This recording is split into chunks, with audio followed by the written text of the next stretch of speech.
Jose Hinojosa. I am present. Good morning, everybody. Morning, sir. Chairman Garza, Present. Augusto Sanchez. Mr. Augusto Sanchez. Mr. Daniel Lucio. Good morning, present. Thank you, sir. Mr. Hudson Deoy. Hudson Deoy. Commissioner David Fuentes. Okay, Commissioner- I'll be here for a little bit. Commissioner Fuentes, okay. Mr. Joey Trevino. Here, present. Thank you, sir. Mr. Rene Estrada. Rene Estrada. Mr. Joe Khalifa. Mr. Joe Khalifa. Miss Laura Haley. Miss Laura Haley. Miss Sonia Lambert. Present. Good morning, ma'am. Morning. Mr. Riazul Mia. Present. Good morning. Mr. Eduardo Gonzalez, Commissioner Gonzalez. Mr. Raul Peña Jr. Raul Peña Jr. Mr. Alan Moore. Here. Good morning, sir. Good morning.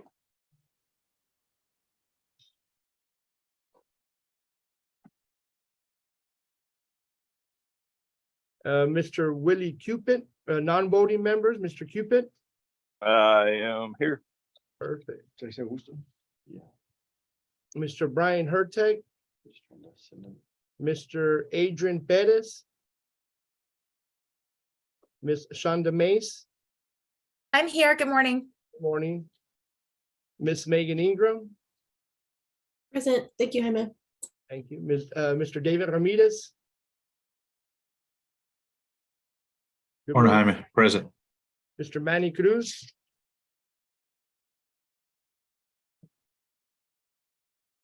Mr. Ramon Macias. Mr. Nick Gallegos.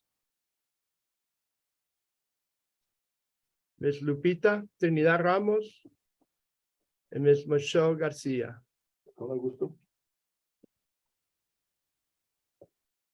Commissioner, at this point, we only have 7 voting members unless anyone else has logged in.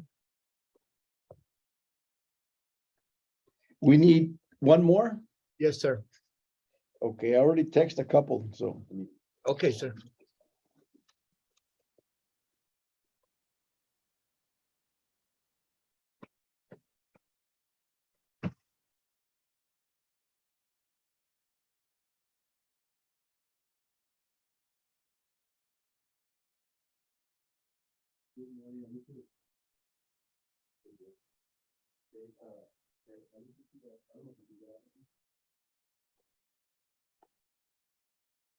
Morning, Jaime. It's Christina. Just wanted to see if you could hear me.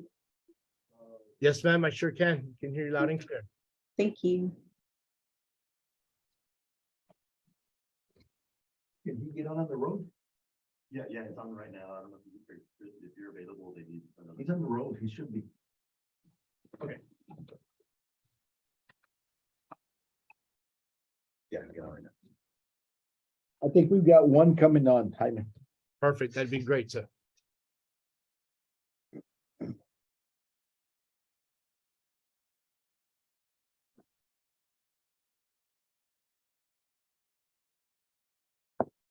See here. He liked it. He responded and says. Went like this, so. Maybe 2.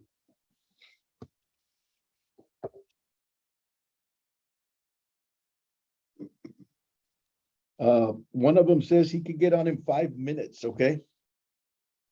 So if we could be patient just a bit, we would appreciate it. Yes, sir, Chairman. We didn't have a quorum, so is there any discussion anyone wishes to bring up at this point that in relation to our planning group that you need a question answered or a question of either the folks that are resources or some of the folks that are consultants can answer Mr. for us? Chairman, if I may. Yes, this is sir. Riazul. Mr. Chairman, I submitted after 27 years. Friday will be my last day with the city of Laredo, so I'm retiring. And I did submitted a letter of resignation to you. I just want to thank you, sir, for your leadership. I worked with you for a long time. And I think it's, I get some emails from Augusto, we can hear Joe. Okay, go ahead, Rio. And I wanna thank the committee. I think this committee, the flooding, unfortunately, Texas is the biggest natural disaster. Thank God we don't have earthquake, but the flooding we do have. So what this committee does, it is very important for the life, the quality of life, and also saving for the life and property. And so my hats off to you guys and everybody, and I pray that once we finish the product, hopefully the state legislature will listen and fund some of these projects. So as I said, this will be my last meeting, but I thank you, everybody. I will still have my cell phone number. So if you need any question, feel free to call me. Thank you so much for all your help. I know when we've been up to Laredo, you have been very good to us in making sure that you get us in front of the right people. So on behalf of the Flood Planning Infrastructure Group, I'll very much appreciate, all the efforts that you put into helping us move forward. So are you going to stay in the area? No, sir. If I don't work here, I'm probably gonna move close to Houston or Austin area. Okay. I'm getting old, so I need to go where there is more shade and better medical facilities. Okay. Congratulations, Mia. Thank you. Congratulations, Mr. Mia. With that said, Chairman, I believe we do have Miss Haley. Good morning, ma'am, and we do have a Morning. Okay, thank you so much, Jaime. And I believe we'll go ahead and Don, I'm sorry, we'll sir. call the meeting to order, and with Miss Haley and Augusto on, I think that we've got the quorum. So we will go ahead and head to item number 3, discussion of written public comments, if any were received. Jaime? No, sir, not as of now. None received. Okay, thank you. Item number 4 is discussion and action as appropriate. Consider approval of minutes from the previous meeting of December the 7th. And everybody got a copy of the minutes. Are there any corrections, deletions, or additions that need to be made? Commissioner, I you- move that they get approved as sent out. Okay, is there a second? Second. Solid. Second by Mr. Moore? Yes, sir. All those in favor say aye. Aye. All those opposed, same sign. Motion carries. Discussion and action as appropriate, voting and non-voting members. Jaime, what is this one about? Chairman, just wanted to let, of course, you and the committee know, with Mr. Riazul Mia turning his resignation, we will have to go out and solicit for another voting member. Just wanted to let the committee know. Also, I'm not sure, I haven't received anything from Commissioner Eduardo Gonzalez from Willacy County. I don't know if you've received anything on your end, Chairman, but I don't know if we have to go out for those two voting. Yes, we do need to, okay? He Okay, hasn't officially sent me anything in writing. I was waiting for that. But okay, yeah, we have to go out and see about recruiting someone, okay? okay, sir. And then on the non-voting membership, just want to let you and the committee know, Mr. Brian Hertek with the TDEM is no longer there. I'll reach out to the Texas Division of Emergency Management to see if they'll have a replacement. The same thing with Miss Lupita Trinidad Ramos from the South Texas Development Council, and the same with Ms. Nelda Barrera from the Texas Department of Agriculture. But we did receive replacements, Ms. Kara Smith and Jamie McCool will be the new non-voting members on behalf of the Texas Department of Agriculture. I just wanted to let you know of those changes, sir. Yeah, those notices did come in. Okay, Yes, sir. Yes, they sure did. okay.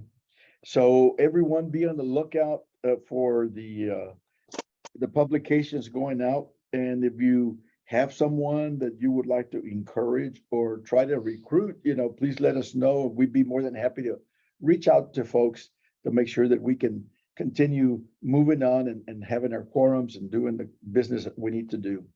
Chairman Any Garza? other- Sir?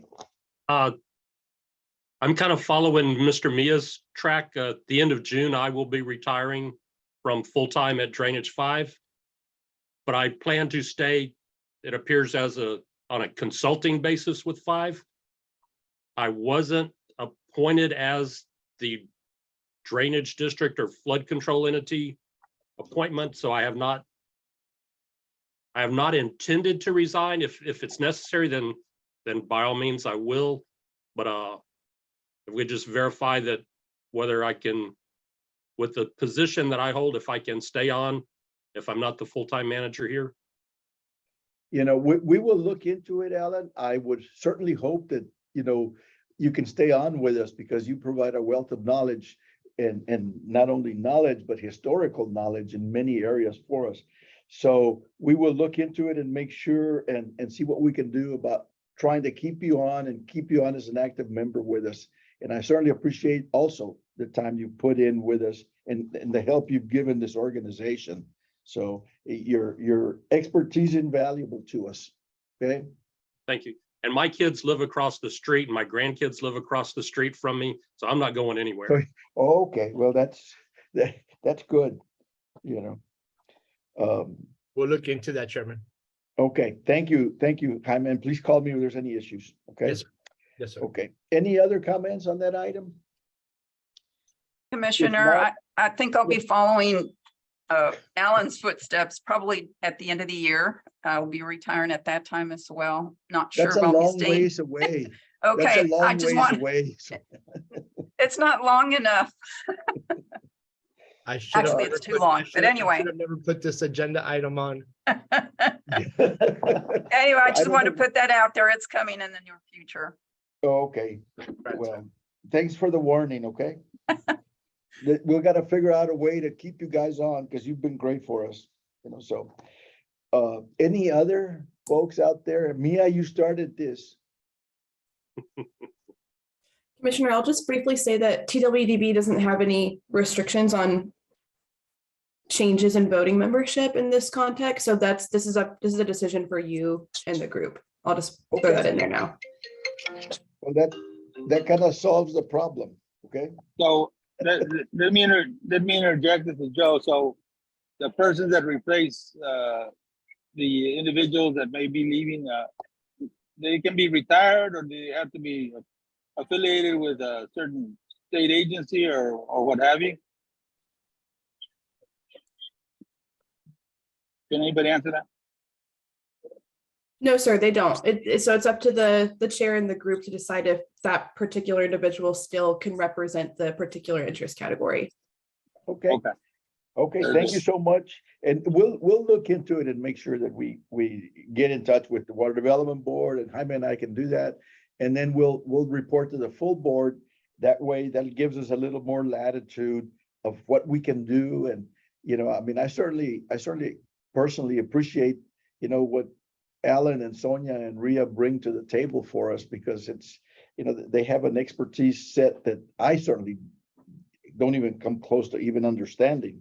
So, we'll report back to the full board and then move on from there, Mr. Hinojosa. Okay, we'll go on to item number 6, an Chairman, just for the update from the record- Texas Water Development Board. Chairman, just for the record, Mr. Estrada has joined us. Good morning, Mr. Estrada. Good morning, everyone. Apologies for being a little late. I was Not having a a little problem, Wi-Fi issues. Thank you. Good morning, everyone. My only update today is to update you all that our updates to our administrative rules have been published in the Texas Register. So they're in the April 21st edition. And so public comment has opened and will end May 22nd. The Water Development Board did send out an e-blast, so it wouldn't have come from me, it just would have come from our communications department. It has the email address which you can submit public comments. It's rulescomments@twdb.texas.gov. And again, May 22nd is that date you want to keep in mind to send in any feedback. If you would like me to forward you that email just at the top of your inbox and comes from a familiar name, I'm happy to do that. That would be good. Okay. Okay, Megan, thank you. The more information that we get in front of us, the less of an excuse we have to not respond, okay? Sure, I'll send that out. Thank you. Okay, is that all, Megan? Yes, sir. Okay, thank you. Item number 7 is approval and certification of administrative expenses incurred by the planning group sponsor for the development of the regional flood plan. Mr. Salazar. No expenses to certify at this time, Chairman. Thank you, sir. We'll skip item 7 and go to 8. Discussion and update by technical consultants. A, approval of new FMXs. And I'm just gonna read them all out loud and then we can allow Christina to continue with the discussion. B is approval of additional FMEs to study further, task 12. C is review of received comments and responses. D is review of ranking criteria for the FMXs. And E is review of possible comments for ranking criteria. Christina? Hello, Chairman. Can y'all hear me? Yes, ma'am. Do y'all see my screen? Yes, ma'am. Great. So good morning, Chairman, Regional Flood Planning Group. Hi, I'm Megan. It's nice to see everyone. It's been a while. Don't worry, we've been busy working on the amended plan. So as Chairman said, we have a full agenda today, so I'm going to just jump in it. Let me move forward. Chairman read all the agenda items, so I'm just going to go into it. So this slide says task 12, but a lot of it has to do with work that we did in task 11. This was the enhanced outreach that we did. And we did receive a lot of information after the draft was posted. And so we really couldn't include that in the final plan. And so we're presenting it here today. So big thank yous to the whole team. We did receive a lot of information. So this screen just shows you task 4. This was kind of the process, just as a refresher of what we went through to identify FMXs and then, screen them to get them to FMEs, FMPs, FMSs. Again, this is just a refresher. We received a lot of information from the following entities. And so there's a lot of new FMEs, FMPs or FMEs really at this point, that we're recommending for approval. I'm still getting information. I do have a couple of entities that have FIFs going on. And so they're going to try to get me a list of possible FMPs. So I've been working with a couple of groups, and there also were others that are working on master drainage plans that they self-funded. So in our next meeting, I'd like to have a lot of FMPs to add, but today we'll be adding or asking for approval for a lot of FMEs. And the way the agenda was posted, it really is just a table, but to make it a little bit more meaningful, I'm going to go through the different I separated the proposed FMEs by entity. So for the city of Edinburgh, we received their master drainage plan, and it had several of FMEs identified. This weird FME title is they're associated with their different ditch systems. And so I'll work on improving the name of it, but we're asking for approval, and they had several FMEs that we're asking for to be added. We're asking for we have a total of 124 new FMEs. We also had some from Cameron County Drainage District number 3. Apologies for the typo. Webb County People Drainage talk District nowadays. number 1.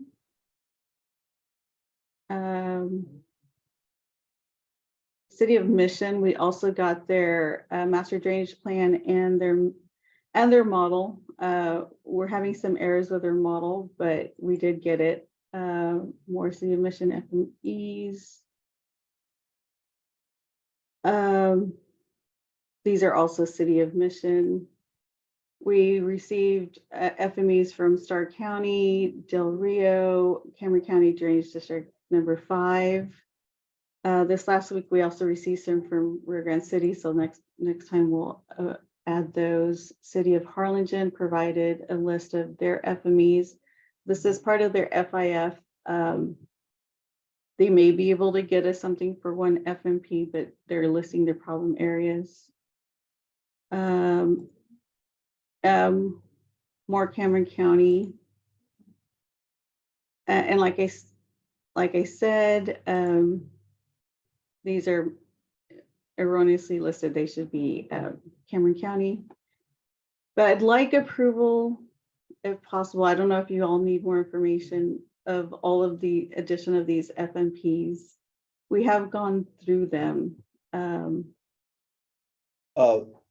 Christina, I think that at this point, and because of the time sensitivity of what we need to do, as long as you make the corrections appropriately where the titles reflect what they are, I think we need to approve them and move on and make sure that at least we get them on, okay? I make that motion, this is Joe, to approve the FMEs with the conditions that the amendments are made as needed. Or the descriptions are corrected as needed. Okay, Seconded. okay, it's been moved in second. All those in favor say aye. Aye. Aye. All those opposed, same sign. Motion carries. Thank you so much for that, Christina. Yes, thank you. And like I said, we did receive a lot of additional models. So we received one from City of Edinburgh, Mission, Cameron County Drainage District number 3, Cameron County Drainage District number 5. And so what I'd like to ask permission is we just approve all of these new FMEs, but if we could have permission to study them further, because we don't have, the no negative impact certifications, and just to double check, there are no BCAs conducted. So we can have permission to apply Task 12 and further these to see if any of those can turn into FMPs. So specifically the new ones. This is Joe. I move to approve said permission to move forward on that, as Christina described. Thank you. And I also wanted to ask if because we did get approval to study the FMEs that were above a BCA line of 1 for the previous FMEs that we had models for. These were the ones from Alton, Westaco, Far, Eagle Pass, and Hidalgo County Precinct 4. We wanted to see if we could go down the list, because there are some other ones that I think if we redo the BCA, we could possibly get a BCA over 1 and move these further to an FMP. And so I also want to get approval of doing everything that we have a model for, just going through and see if we can do the no negative impacts analysis, confirm BCAs or rerun them, and see if any of them can be moved forward as FMPs. I'll amend my motion to include that as well. Thank you. Yeah. I second the motion.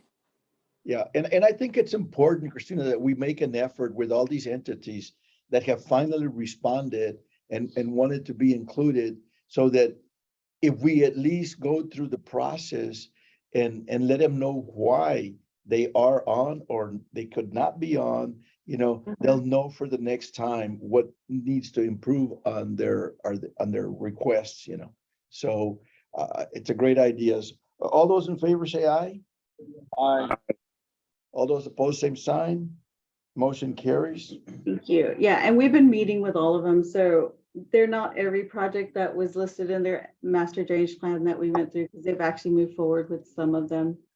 So what you're seeing is really, like, we have been working with entities, but we will continue to do so, especially as we do these further studies. Well, I applaud your efforts. It's better to have more projects than not enough, and I'm glad that you're engaging with the region and the communities to make the most of these opportunities. So thank you very much for your. Yes, sir. Again, I applaud the team, you know, SMB, rates, and HAP, they've really been out there. So it's been good. And so moving on to 13 is where we actually amend the plan. And so we've been looking in this outreach, we've also received a lot of new ongoing projects on top of their plans and problem areas. So again, I was just refreshing you the scope of task 12, which is, you know, to actually do H&H analysis, to carry FMEs to FMPs. And we did that, you know, on approval of the list, you know, with BCAs greater than 1, where we had the models. And of that list of, I don't remember if there was 13 or 15, 10 of them, we actually did have BCAs over 1. I believe this one down here is incorrect. So these are the ones we're asking to actually record into as FMPs, to elevate them from an FME to an FMP after going through and doing the no negative analysis. I need to confirm this last one. I know there was 10, but this is showing a 0.5, and I believe it was higher than a 1, because we're grading it. So I can bring this one back, at least these 9, if we can approve them as FMP. Well, why don't, we could do something like, we can approve them, Christina, subject to all being above 1. on the Okay. BCA. Okay, Yeah, because at the next meeting, I plan to have a bigger list of FMPs. for Right. you to- but it's, I mean, if it's not above 1, we know that it was not gonna be included, okay? Okay, Does Christina. anyone have a problem with that? Christina, Monday. can you hear me? Oh, it's listed at an 8.72. Oh, the Westaco stormwater? Yes. Okay, this should have been 8.72. Okay, thank you so much, Ms. Flores. No problem. Thank you, Joe. So that solves that problem, Yes. okay? So do I hear a motion to approve this list of FMEs? So FMP. move. Yeah, So move. okay. Is there a second? Hi, second. This is Joe. Okay, all those in favor say aye. Aye. Motion carries. Go ahead, Christina. Okay, moving on to the comments on the final regional flood plan. So we did, at the end of March, receive comments on our final regional flood plan that was submitted in January. And we got a total of 68 comments. They were separated into level 1 and level 2 comments. The level 1 comments needed to be addressed by April 11th, which we did return those by April 11th. So all of that was returned to them via an upload to their OneDrive. We got 61 level 1 comments and 62 level 1 comments, and they were on the actual report that needed to be revised, the tables, but the vast majority were on the geodatabase file. So How many level 2, Christy? How many level 2 did you say? There were 7 level 2, and we addressed 4 of them already. So that leaves 3 that needed to be done. And I'm going to go through what those were on the next screens, Chairman, if we're ready to move forward. So the level 1 comments, the very first one was on the appendices A and B, that they were not included in the final regional flood plan. And that's because those Appendix A is all the maps that we did, and Appendix B are all the tables that were required.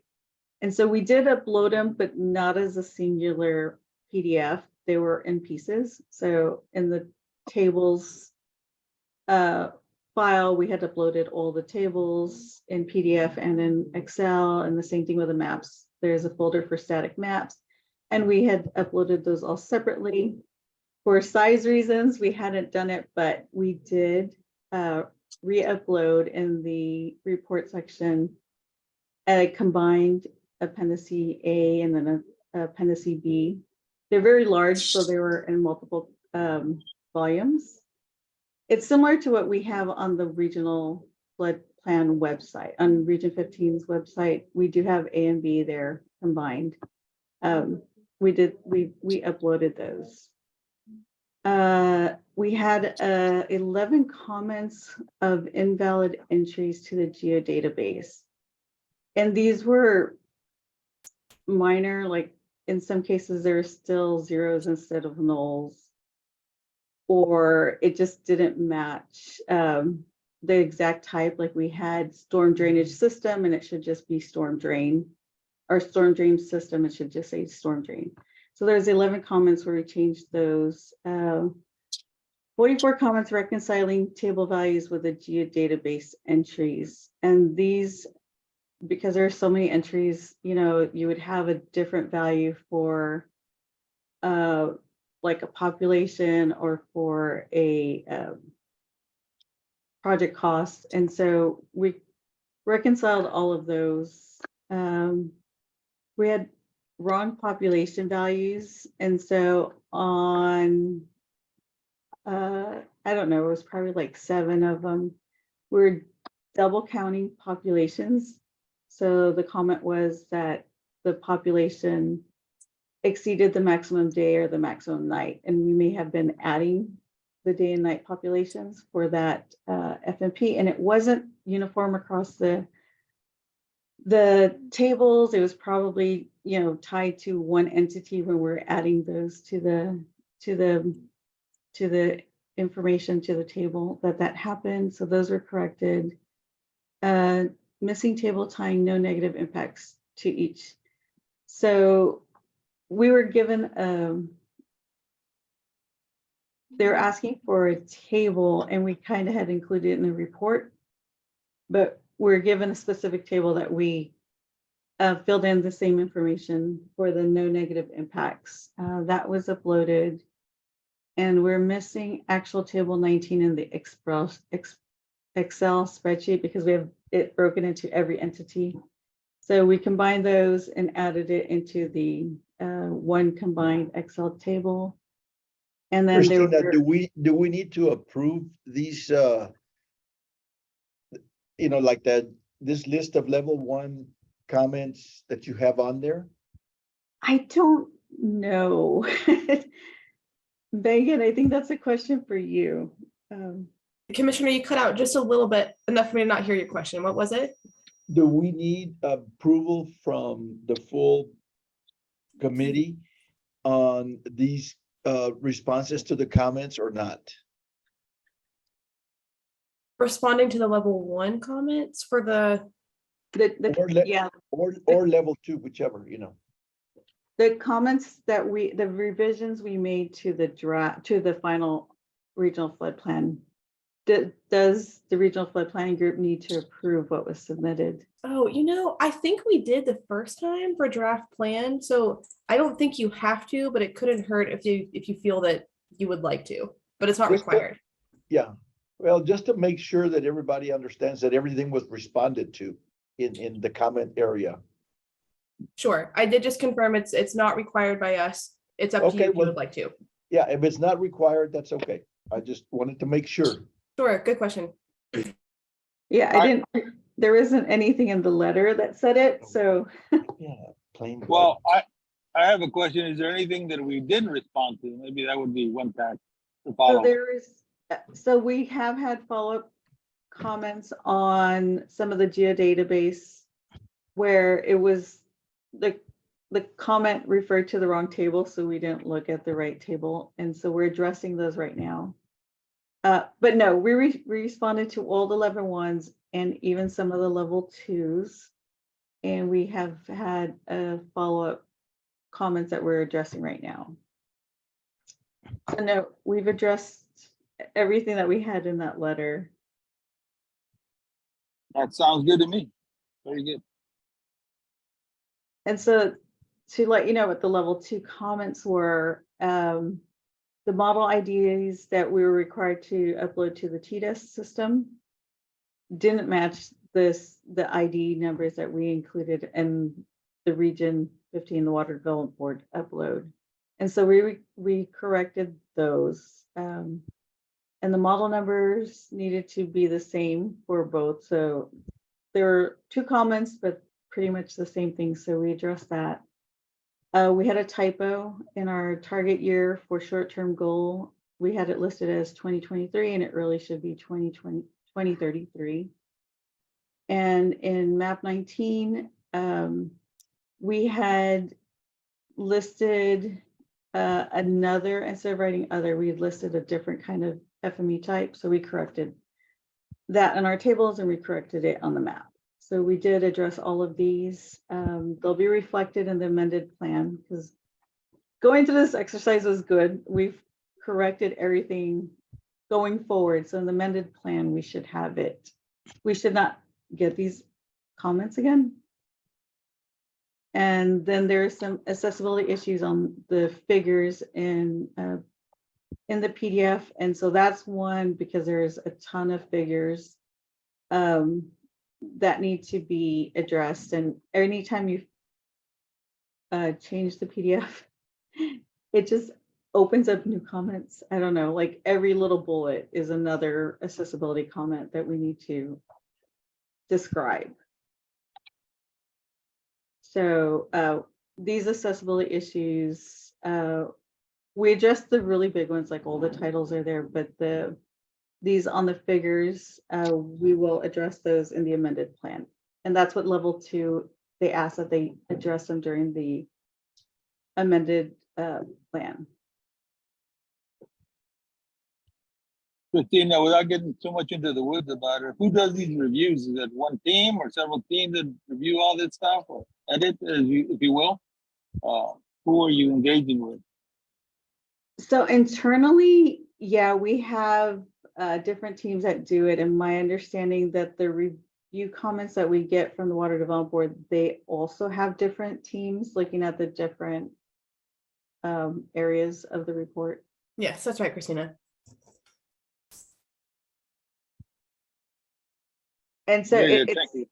there's a lot of little fine points, you know, like we can get everything on the Excel tables done and approved, and then you export that to the GIS information, and there's a lot more graphical information that needs to be tied, and there's specific formats that the information needs to be relayed in, and so they're literally tying, you know, each piece of information to a different feature, and so there's a lot of places where, you know, there could be a little disconnect. 10-4, appreciate that. And so I just wanted to let y'all know that we did receive comments. I'm not sure if everyone got to see them. These are the comments that we got. We did address them in time, and we have received follow-up ones that we are addressing now. And the remaining 3 comments, we will have those addressed for the amended plan. Okay. Any other questions or comments on the previous section? Okay, go head on to the next one, please. All right, so review of potential ranking criteria.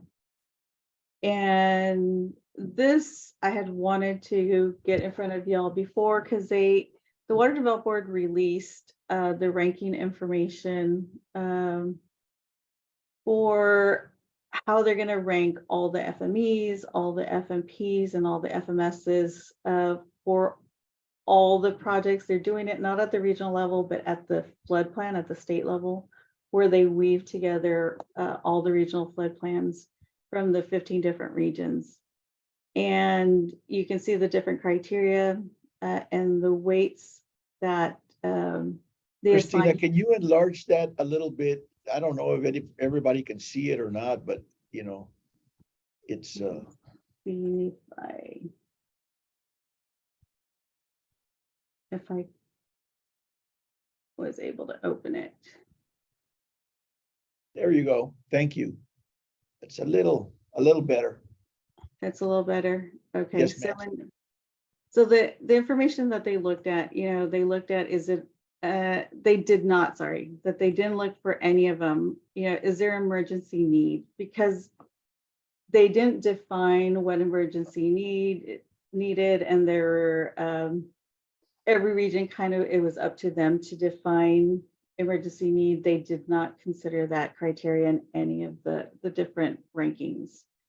But what they did put a lot of stock into are these items in blue. So everything in this column is what they looked at when they discussed FMEs, when they ranked projects. They actually included a lot more information. And when they did the strategies, they took in kind of in between the two. So all of them considered the estimated number of structures in the at risk for the 100-year storm, residential structures for the 100-year storm, estimated population at risk in the 100-year storm, critical facilities, again, at risk for the 100-year storm. And they're looking at just raw numbers here. So how many residents, how many structures, how many residential structures, how many critical facilities, the number of low water crossings, hard numbers, estimated number of road closures, estimated length of roads at risk in the 100-year flood risk in miles, estimated farm and ranch land at 100-year flood risk. And again, they were taking all the information that we submitted, every other region, so whatever was submitted in the regional flood plan, there wasn't a real check or anything. It was just they took our information and they ran with it. And then they applied these rankings. So they'll have numbers, and then they're going to apply a ranking to normalize it to 100 and give it a weight. The ones that were considered not for FME, so those were considered for all three, but for the projects and for the strategies, they reviewed or ranked or considered everything in orange. And so again, you have number of structures with the reduced 100-year floodplain, number of structures removed from the 100-year floodplain, percent of structures removed from the 100-year floodplain calculated by the Water Development Board based on reported data, residential structures removed from the 100-year, estimated population removed from the 100-year floodplain, critical facilities removed from the 100-year floodplain, number of low water crossings completely removed, estimated reduction in road closure occurrences, estimated length of roads removed from the 100-year floodplain, and estimated farm and ranch land removed from the 100-year floodplain. So again, those were considered for the FMPs and for the FMSs. And then you can see how much weight they're given. In lots of cases, in all cases, it's a low. The highest that you're going to get is 10%, and that is percent of structures removed from the 100-year floodplain. And that was really just to normalize it across the different groups to get you to 100. And then FMS, they also included weights, but at a more reduced amount for cost per structure removed from the 100-year floodplain, percent nature-based solution by cost, benefit cost ratio, and whether water supply, there was a water supply benefit. So yes, you get 5% points or 10%, no, 0, I guess. And then for the projects, because we had to give, we go through and do these assessments for the projects where we looked at the severity of the pre-project average depth of flooding, the community need, the flood risk reduction, flood damage, critical facilities, life and safety, water supply, social vulnerability, nature-based solutions. All of these, you give it a score, which are tallied together, and we're using these when we, for each FMP that is recommended, we went through this and scored them. So they were also Christina, Monday. on 32, which is a nature-based solution, when you say see above, where do I find it on above? 32, the nature-based, it's 21 by cost. I believe that's what it. Okay, so that's where it's reflected at. Thank you.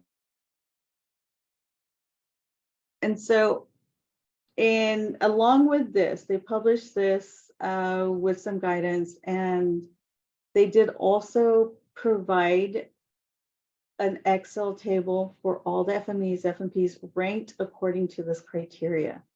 And it allowed, anybody to be able to, play with the numbers, or at least understand how these were applying to the rankings. And so looking at that, let me go to what we could see. So from the FME ranking criteria, which we went through, when you looked for region 15, these are our highest 3 ranked FMEs. So out of 2,336 total FMEs on the state flood plan, as of January, we were ranked, the Webb County flood risk maps were ranked number 75. Starr County Drainage District flood risk maps were ranked 151, and Morenos, Graceno, and Kelsey Creek Culvert Bridge improvements ranked 152. If you saw them, you'd see a lot of like Nueces County projects up at the top. And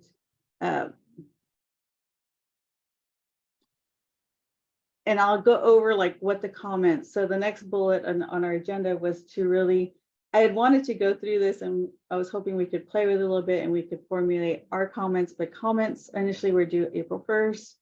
And then it was extended because there's a lot of requests for it. It was extended to April 14. So the date has already passed. Half associates did put in some comments, and I'll go through those with you after these next 2 slides. Christina, Monday. I did, sorry to interrupt you. I did check with my state flood planning counterpart, and I let her know that y'all are discussing today, and she's okay with both accepting your comments when you're ready and or opening up the form. So maybe you and I can discuss what that looks like, but you can still submit your comments. Clearly sooner is better than later. We can discuss exactly what that looks like, but we're good to continue. Okay, yeah, that's great. So if y'all want to go through comments, we can. When we looked at the FMSs, again, there was a total of 375 in the regional flood, in the state flood plan. The highest ranked for our region, for region 15, we tied as ranked 13, and they were the Hidalgo County warning system for new jurisdictions, Hidalgo County updated building codes and regulatory floodplain standards, and Hidalgo County updated website and maps with storm ready links and educational mailouts. Those are the highest ranks. It's kind of mixed, but this is where we ranked on our FMSs. And FMPs, I'll remind you, we only had 2 in our final regional flood plan, and they ranked 55 and 76 out of 205. So when we went through the different, and I don't know if you want me to pull up the regional flood plan, but we got a lot of the more coastal and urbanized areas rank higher. And so on the survey form, they really just ask for general feedback and then feedback on each of the FMEs, FMPs, and FMSs. So the general feedback that have supplied, and we can supply information if y'all feel, now that Megan let us know, is the reason that the FMXs are ranked at all in the state flood plan is because the legislation requires it. They do have caveats that say that the ranking is not used for funding.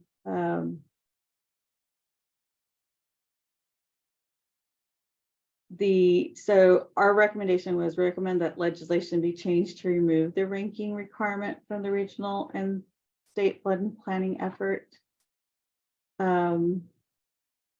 We noted that rural FMX is ranked lowest when you looked at the overall data, that the way that the ranking criteria ranked the projects, the greatest needs were identified along the coast. So you submitted all this already, right? Yeah, my firm, Okay, which is involved in several, these are the comments that we submitted. that you submitted. Okay, thank you. Yeah. And then there is confusion. So just having a ranked plan in there may be interpreted, even though there are, disclaimers on the survey, and but there could be some interpretation that their ranking is for funding as well.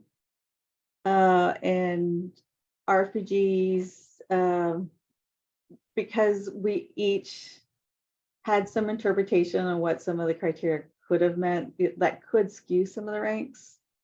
I don't know how you would check, just because everybody's responsible for the actual data, that there could be some differences in methodologies, which kind of skews it, like BCA.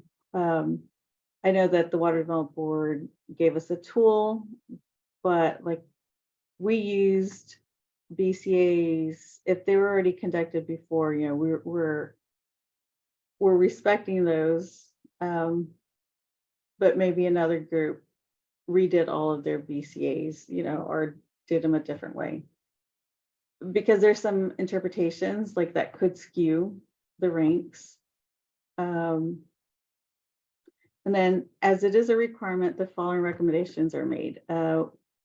Because they're using raw numbers, like hard, like this is the number of population affected. Obviously, the urbanized areas where you have denser populations are going to rank higher. And so, we're saying consider population as a percentage versus, a raw number. The same thing with the affected areas benefiting, if you did that as a percentage of the entire area rather than the raw size, that would make it a little bit more fair for the rural areas versus urbanized. Consider regional rankings of FMXs only, or consider multiple lists such as urban, rural, or coastal.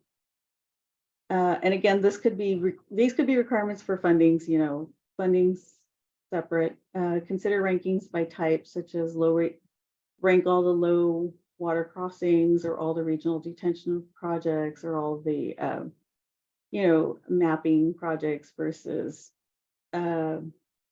actual pre-engineering projects. But consider maybe ranking those against each other instead of against, the broader scope. So they're pretty much inputted the way you're reading them. And so when we got into the FMEs, ranking criteria and weight, Let me ask a question. Maybe Megan can answer this, Christina. Are these comments and feedback that we're providing to be utilized for the next revision of the plan? Or are they going to be utilized for this particular plan itself? It will be for this upcoming state flood plan, sir. Thank you. Go ahead, Christina. okay, so those are general. Is the group gonna want to submit some, or do you want to discuss this after I go through what half has submitted?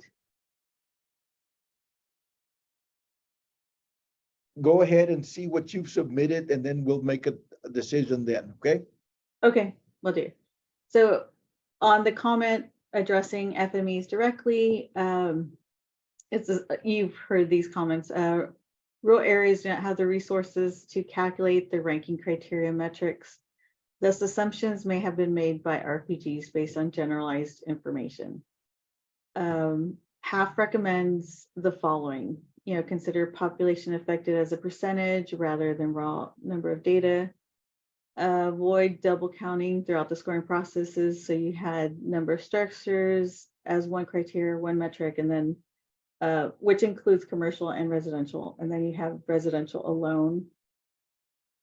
And then we commented on the weights that were given to the different areas just to prioritize structures, critical facilities.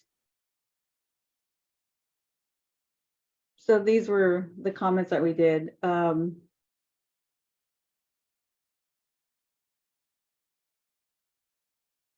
Like the comment about there were some generalized information. So because it was a lot of these FMEs, we are making assumption as far as like what the boundary really is.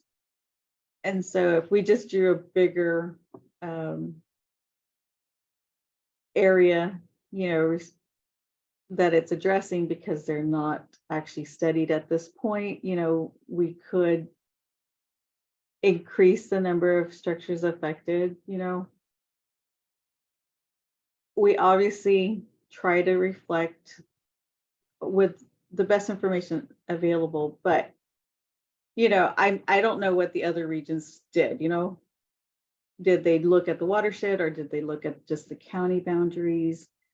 Because you're going with raw numbers as far as area and not percentages, it could skew data. That's why we're saying if you use a percentage, that might help even the plane. So I'm not, any questions on the or comments on FMEs? Okay, so for the sake of time, I want to go on to our comments on FMPs unless. Well, Christina, just trying to let all this sink in, but at the end of the day, it seems like rural communities are having to compete with urban communities for the same funding. And if so, it seems like the rural communities are definitely at a disadvantage. Or am I interpreting this wrong? Well, they do caveat it that it's not tied to funding, that it's ranking based on what was the wording? They're ranking them to see which ones have the most impact on flood risk mitigation, and not on funding. So the ranking is to address reduction or flood mitigation efforts. Let me see. They wrote, the intent of the Water Development Board ranking methods for the state flood plan is to provide a consistent approach to be used across all Texas regions to systematically address, in general, the flood hazard with most population properties and critical facilities at risk in the state during the 1% annual chance flood. The proposed process aims to result in a ranking with a focus on A, severity of flood risk, and B, reduction of flood risk and impact to life and property as required by the 86th Texas Legislature Senate Bill 8. So that's their priority. It's not for funding. It's just listing the severity, projects that address reduction of flood risk and impacts to life and property with a focus on the severity of the flood risk and reducing that.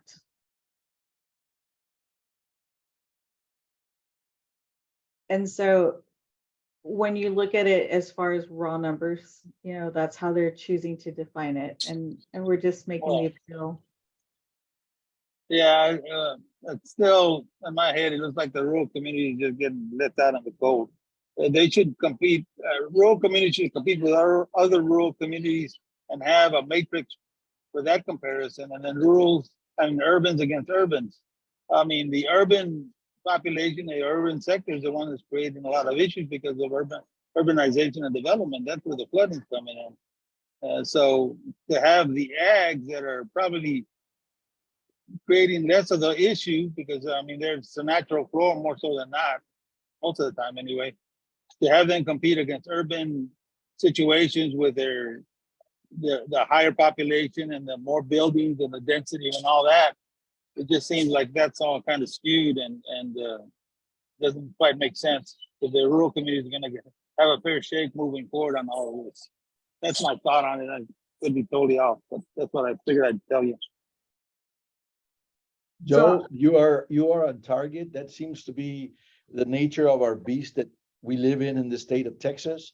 It doesn't matter if it's healthcare funds, infrastructure funds, TxDOT funds.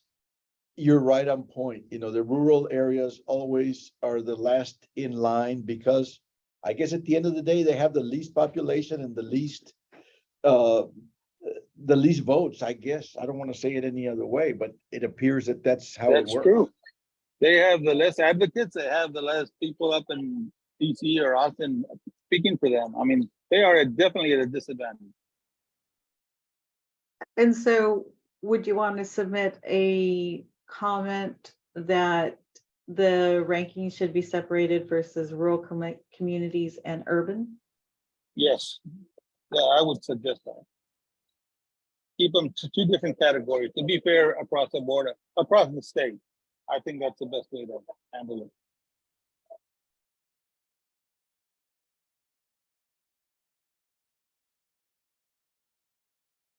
And so, Does anyone have any objection to submitting that?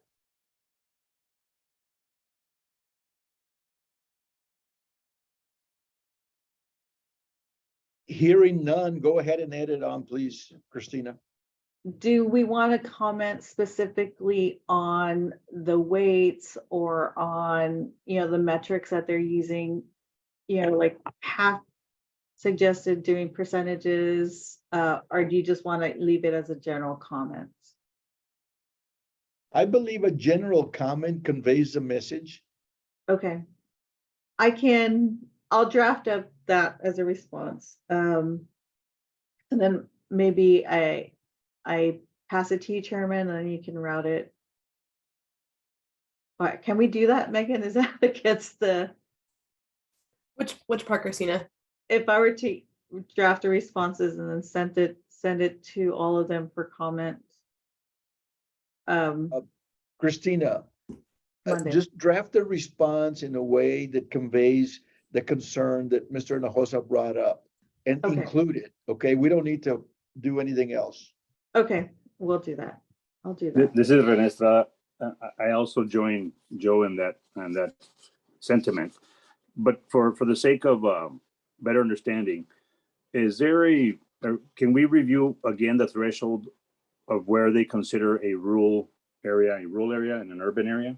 What is the threshold to be considered urbanized that we're talking about here?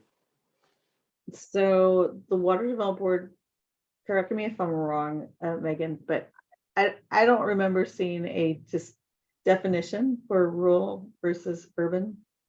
Mm-hmm. So, I mean, at It's- this point, maybe we are urban in their eyes and we're concerned about it, but so we need to know what that difference is. Well, I'd like to understand it better. So do you want us to supply a definition for how we want them to define urban But I'd like versus? to know how they're defining it because they're definitely using it. So what is the criteria that they are using it? No, they're not using rural versus urban. Oh. That was our interpretation is when Oh, I you see. did it. Oh. And you Okay. just look at the more, the Mhm. bigger metro areas. Renee, have I high think that, populations. what happens here is, if you look at what we're looking at on this slide itself, the rural areas do not have the resources to calculate the ranking criteria metrics, okay? Mhm. So we have to use a more generalized type of information to submit, which really causes them to rank lower, whether it's the number of people affected, the number of structures, the number of residencies, all of those criteria that we have in rural areas with no definition are just Mhm. less. It's kind of like, Combs versus Harlingen, I mean, Exactly. it's you can't compete on number of structures, Right. you can't compete on population, you can't compete on BSA, BCA, I'm sorry, so it makes it challenging. I think just a general comment would probably be helpful in regards to that, so that, nowadays, for example, and I go back to the other exhibit, to TxDOT, they have, when they put money in pots, now they have a rural category that they use only for rural projects.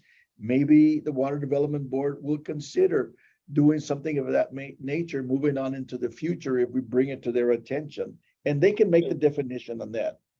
Thank you. Exactly. Thank you. So is it rural or are we talking small entities? I consider rural Okay. to some extent small entities, okay? But that definition, Christina, needs to be made by the Water Development Board. That's something outside of our arena. And Commissioner Christina, it is correct that we do not have definitions for rural or urban in the flood planning process. So I just want to confirm that and encourage y'all, in addition to the general comments, we really do encourage this really fruitful discussion, and as well as specific comments on the ranking criteria that you both like and dislike. So all this discussion is really good. We want to hear that. Okay. USDA, the used to be Farmers Home Administration. Now I think it's Rural Development. They have definitions for rural versus urban, and it includes smaller cities. I don't know the thresholds, but there is a population threshold where that community is eligible for their funding for home building and housing projects. That may be something to look at that would tie in with what Mr. Estrada wants, where even though you're not rural, you're in a small community, it's still the same setting, basically. Thank you. I sure feel rural over here. You and me both. Thank you. Yeah. Right. Okay, so I'm going to move on, if it's okay with the group, up to F&P comments. Okay, F&P comments, ranking criterion weights feedback. The comment we made was the current ranking is weighted heavily toward coastal areas. This results in urbanized and rural areas ranking lower. Half recommended the following: consider population affected as a percentage rather than a raw number. Avoid double counting throughout the scoring processes. Number structures versus residential structures. I don't know if y'all feel, strongly about either. If you want priority given to residential or not. Consider reducing the number of categories considered in the ranking calculation, such as water supply, social vulnerability index, or the O&M costs. Consider removing flood damage reduction scoring categories that appear to double count elements in their calculation. The line item for flood reduction double counts the metric for the number of structures removed and the percent of structures removed from the floodplain. So I think the next one has the percentage. So like this again Can is, you enlarge it again, please? well, this is House recommended. So you can see that they're all mixed. They're not, I can go back.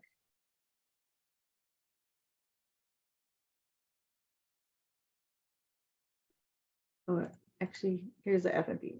So, oh, FMSs. So for FMPs, we looked at all of this. Well, actually, they don't look at the top part. They look at number of structures with reduced 100-year, number of structures removed from the 100-year. They look at all of this to come up with their 100% score.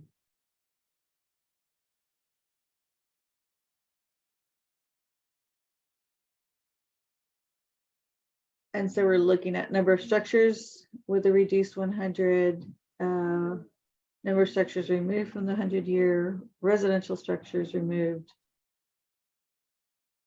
percent of structure removed, like all of these have a different value given. So in the first case, it's how, it could be flooding 3 feet and now it's flooding 6 inches. That's a benefit, even though it's still flooding. That's the reduced. Removed is where it's not in the structure at all. And then the percent of structures removed from the 100-year calculated by the Water Development Board. I think that's just a straight percentage that they do with those numbers. But that's given another, percentage, like how well it's cleaning up the area. And then you have another, oh no, they're not bumping for residential.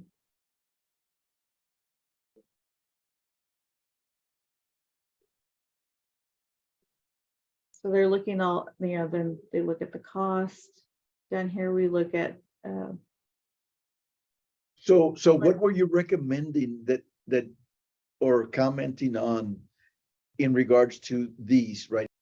Okay, so, you also have, we're doing,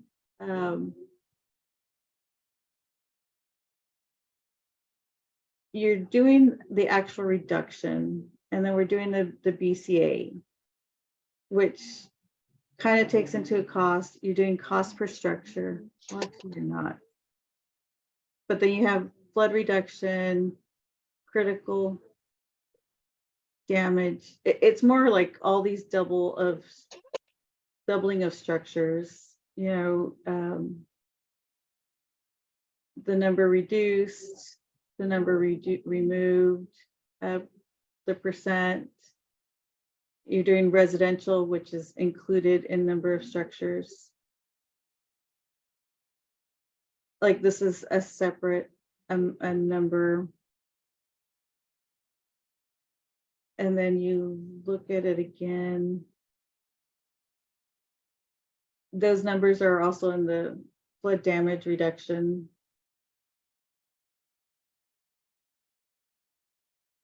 And like the pre-average depth of flooding,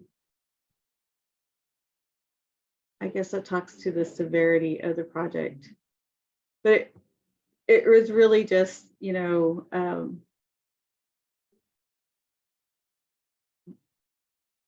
double counting, and you may not agree, but that was really the comment, is that they're using the same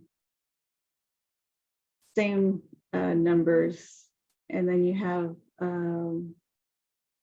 like water supply, you have a ranking here on 7, but you also have a water supply benefit up here. There's another one. So between these two, in some cases, there is some double counting that's going on. And then you have multiple benefits, that gets water supply a third time.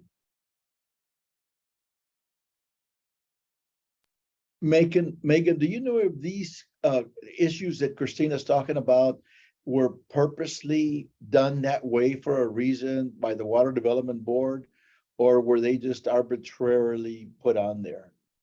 I feel sure it wasn't arbitrary, but I also can't speak to the specific development of some of these criteria, but I can follow up and see if I can get a more detailed answer. I just don't want to tell you wrong in the moment.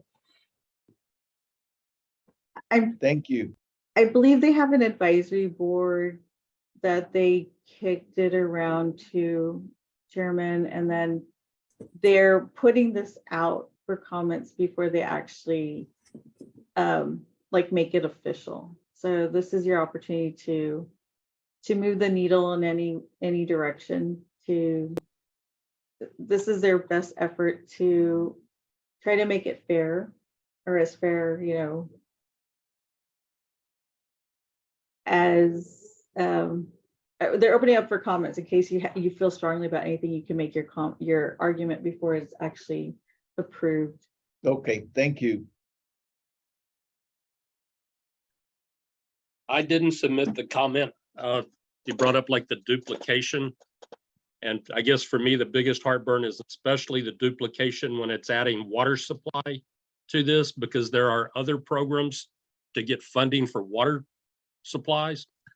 And that gets into a big geographical question. If you're in the lower valley and you're looking at, oh, well, we're going to do this for water supply. You've got flat topography. The only way you're going to get water supply is to dig a hole. So you have broad areas of shallow impoundment, which is the most inefficient way to do a water supply. You have the inherent salinity issues by having impounded water on the soils where you start salting out everything around it. In a lot of cases, it's not a good idea in some geographical settings. If the goal is to prioritize flood protection and flooding problems, I don't think water supply should be a significant consideration. If you happen to be able to do it, great.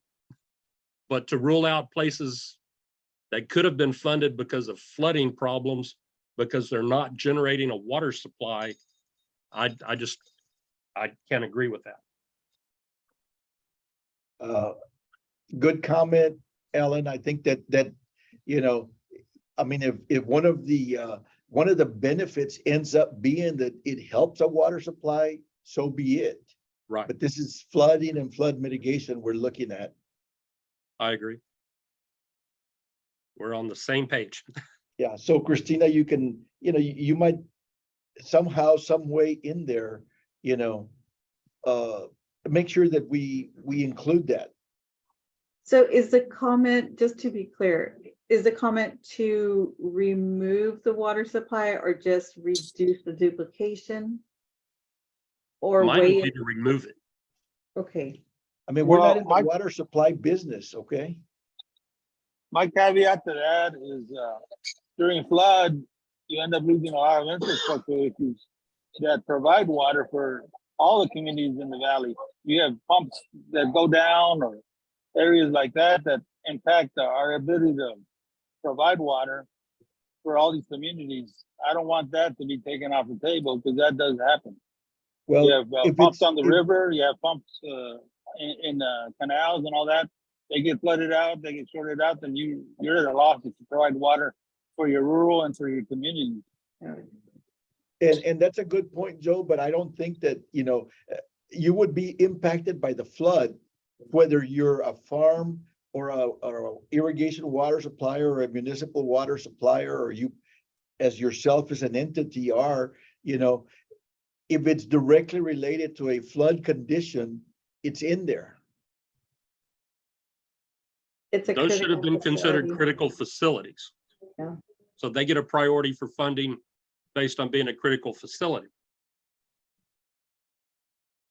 If we cover Right. that, I'm okay with that, yeah. Yeah. I don't want Yeah, that to you're- be, yeah.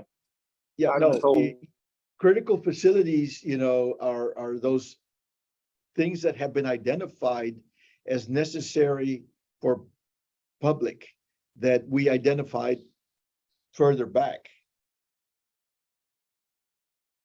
Okay, so the comment to the Water Development Board would be to remove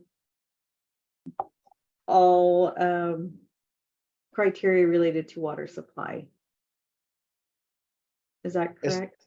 Yes, and you know, all of those facilities have been listed in critical They- facilities, Mhm. okay? Yes, sir. Any water, critical water and wastewater facilities. Right.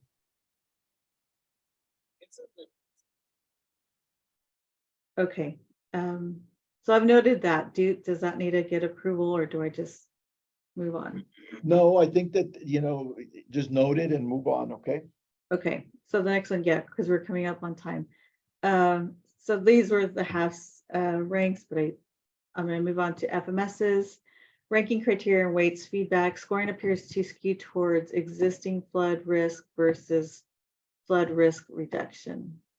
So half recommended the following: consider population affected as a percentage rather than the raw number of people, and avoid double counting throughout the score process. Again, this is just the number of structures versus residential. And these were our, no, actually, yeah, these were the comments that we supplied on the weighting. So ours weren't at the very top, but they were in general, they ranked pretty good, the FMSs. I don't know if y'all want to review this in more detail or have any comments. Are you submitting any comments on this particular section, Christina? Those were it, that they, That's it? Yes, those were it. Okay. And we did have comments on the scoring. Okay. Any But questions, any questions I think would be at this time, you know, we'll entertain if anyone has any questions on those particular ranking criteria and weight feedbacks.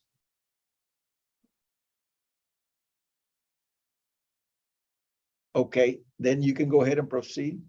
Okay, so then the next meeting, wanted to just go through. We have a lot of work to do to wrap it up. So the regional flood plan has to be, or the amended regional flood plan has to be submitted by July 14. And we do need to post it for comment at least a week in advance. I'd like to give it at least a couple of weeks before we approve it. So I'm hoping that we could have another meeting in May. May, I know, is going to be really busy, but another meeting to approve the FMXs, any additional FMEs that we get in, and the FMPs that we're studying, so that we can add that to the amended plan. And then have a meeting in early June or mid-June to early June, post the amended regional flood plan. And then if we could meet 2 weeks later, so if there's a comment period to review the comments, and then make a plan to approve the plan with comments addressed. And that'll give us, 3 or so weeks to actually make the plan accessible, and we can submit it by July 14. So Christina, may I ask this question? Would May 17th be too early for you to have what you need done for us? May 17 is not too early. Okay, if it's not too early, But I will. believe, so the week of, wait, no, May 17. I believe I'm going to be unavailable, but I could have somebody else. I have training that day and the 18th. So if you want to meet on the 19th or the 16th, I can, which would be Tuesday or Friday. Okay, the 19th, the group that's on right now, is there any problem with the 19th of May? No, sir. Okay, then, because I need to pencil in stuff and, you know, give Jaime the ability to post and all. Because we've got to, you know, otherwise the month will be gone. Mhm. So May 19th, we started today at 9 a.m., right? Yeah. At 9 a.m. That should probably be a shorter meeting than today's because we'll have Yes. more of the information available to us. The one thing that I would suggest, Christina, is that please try to give Jaime this information so that when he posts the meeting, even if you put draft across the page or something, Mhm. if you need to, please try to provide it to him so that we can be able to review it before and help you or help the person giving us the information. You know, we've already looked at it. If we have questions, we can ask them right away and we have to go through the process a little quicker. Will do, yeah. So May 19th, 9 a.m. 9 a.m. That's a Friday. That's a Friday. That's a Friday. 9 a.m. and then June. I guess we can plan on June, but Just give us some dates between you and Jaime and keep me in the loop for June. And we'll announce the meeting on May 19th as to when June will be, okay? okay, we'll do.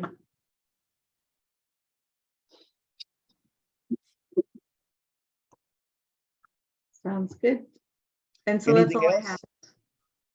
No, Okay, that's all I have. any questions or comments or thoughts before we move to the next item? Thanks everyone for their participation and their commentary in regards to this. As we all know, this criteria at the end of the day will become critically important for all the projects that are being submitted. So thank you all for taking the time to give some comments and feedback, you know. There's no action to be taken at this time on item number 8. Item number 9 is public comment that anyone on the line would wish to make. This is Joe. Lest I forget, I do want to reach out to Ria and thank him for all the service he's provided for this region, for this body itself, but particularly for this region and Laredo for his leadership. It's been an honor and a privilege to work with him this many years. Thank you very much, Ria, and I wish the best for you moving forward, sir.